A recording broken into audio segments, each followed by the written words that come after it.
Hi, I'm Maddie Stazak, and I'm a cinematographer. We're here at High Output Brighton, Studio 86, with High Output Academy and Women in Film and Video New England. So lighting is incredibly important to my work as a cinematographer because you can't expose the sensor without any light. But more importantly and realistically, you need to use lighting to set the tone and the overall feel for the project. I feel like lighting is one of the first things that people notice about a frame. The eye naturally goes to the brightest part of the frame. So in that way, you can use lighting to draw people's attention to what you want them to look at. I first got into filmmaking in high school when I took a video production class and I started making movies with my friends and we just kept doing it because it was so fun. And then I ended up going to college, majoring in film at Boston University. And for several years at college, I wasn't even sure that I could do this, that I could major in film and I could make it a career. But finally, I decided that I could do it and I went for it. Immediately after graduating, I moved out to Los Angeles and started working out there. And I started working at a small camera rental house and learned a lot about the gear there, and then swung that into working at Panavision. Panavision Hollywood specifically does a lot of commercials, music videos, and shorter form content. Over the course of my 2 years there, I learned the pace of commercial filmmaking. It's quick, it needs to get done, and you don't have a lot of time to do it. That was very different than some of the bigger TV shows or features. Like typically a feature would prep for a couple of days or even like a week, whereas a commercial would always have just a one-day prep. So they needed to get through the entire camera package in one day. Lighting for commercial work is a lot different than lighting a narrative piece because you have to make sure that the entire frame is pleasing to the eye. You have to make sure that all the different pieces, especially in the background, look good on camera. One of the cool things about commercial filmmaking is that you can be very creative with the camera and the lighting and some of the different effects that you're trying to get, but you always have to make sure that you're mapping back to the brand guidelines and making sure that you represent that brand in the way that they want to be represented. I was freelance assistant camera out in LA for a little over a year. I was fortunate enough to work on the first season of Amazon Prime's Transparent, and I also worked on 2 independent features, which was pretty cool. As I continued working as a freelance assistant camera, I started to miss my family more and more and more. So I moved back to Boston area in 2015. The thing about Los Angeles is that it's a massive market. So there are so many projects, so many different people looking to hire you, and so many different opportunities. In Boston, it's a much smaller market, so everybody seems to know each other. It might be a little bit harder to get on some projects because there's less number of projects, but I feel as though that the people that work in Boston have really formed a community here, and we really look out for each other. I had heard that Wayfair was a really great place to work from friends and colleagues, and so I kept looking on their website for job opportunities, and one day they had a posting for a videographer, and I applied immediately. It took about 2 months to go through the whole interview process, but then I finally got in. Wayfair provided me the ability to be shooting nonstop, and throughout the 3 years that I've worked there, I got to really practice my craft significantly.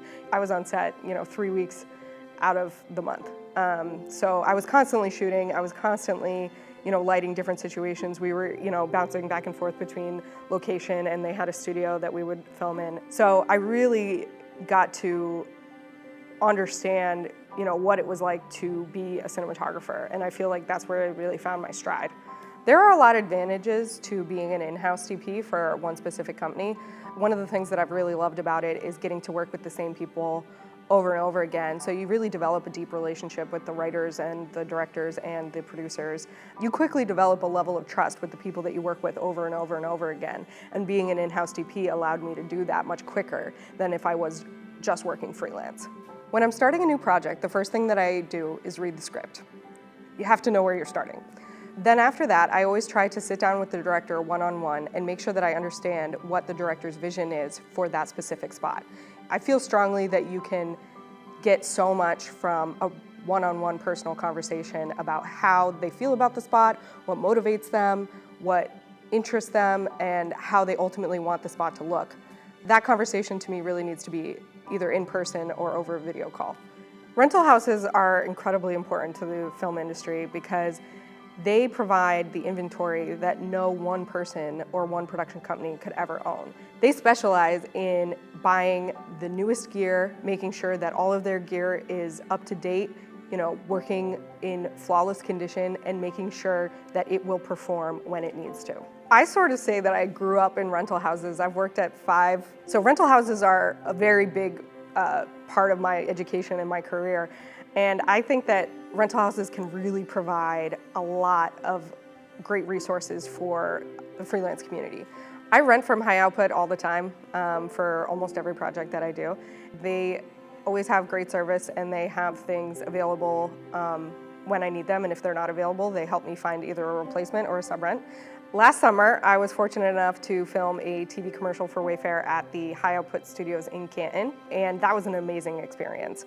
They had everything at our fingertips. Anything that we needed was right there. Shooting in a studio is kind of like a dream because you have these high ceilings, you have space to move, you never need to wonder about, if you can fit anywhere. And specifically for the spot that we were doing last summer, it was an appliances spot. So we had all these shiny fridges and stoves and stuff like that. So being able to raise the lighting up so that it wouldn't create an ugly sheen on any of the appliances, which is what we were selling, was really valuable. If you're trying to get into filmmaking and you have the opportunity to get on set, I would say take it. When you're on set, try and watch everybody work and absorb as much information around you as possible. I strongly feel that you can learn something from every single set that you're on, no matter how big or how small. Even if it's what not to do, you can learn something. If you have questions, go ahead and ask them. Just make sure that it's at the right time. If they're in the middle of blocking with the actors, or if the DP's in the middle of trying a camera move, or the gaffer's in the middle of mounting a huge light, that's not the time. Wait until they have a break and then ask the questions then. Now I'm about to actually start my freelance career again, this time as a cinematographer, and I'm very excited for this next step in my career. My name is Maddie Stazak, and I'm a cinematographer in the Boston area. If you would like to check out some of my work, it's at www.maddiestazak.com, and all my contact information is on there, and I am available for hire.